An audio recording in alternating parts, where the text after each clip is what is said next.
झेप हे मानवा पंख नवे दिले, विज्ञानाने प्रगतीचे द्वार खुले केले. झेप हे मानवा पंख नवे दिले, करुणी संतोषाला आणि वैज्ञानिकला अभिनंदन. सुरू करतो मी माझे भाषण.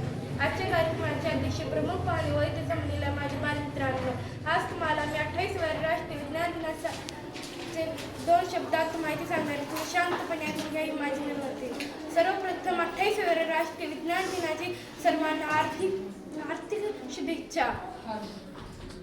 28 फेब्रुवारी हा राष्ट्रीय विज्ञान दिनाच निवडण्यात आले कारण की डॉक्टर C.V. रामन यांनी यांचा शोधक नेचर मालिकेसाठी पाठवला.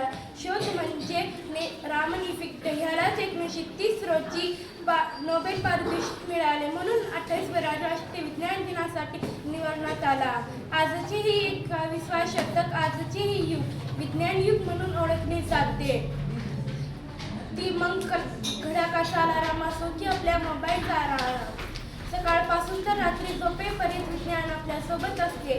किंबहुना विज्ञान आपल्या सोबतच चालत आहे. आपल्याला विज्ञानाचे नक्कीच फायदा आहे, पण त्याचबरोबर आपली शरीर क्रिया कमी होत चालली आहे. आपण आळशी बनत चाललो. आपल्याला विज्ञानाचं गरजेपुरताच मर्यादित वापर करणे आवश्यक आहे. आपण विज्ञानाचे गुलाम बनू नये.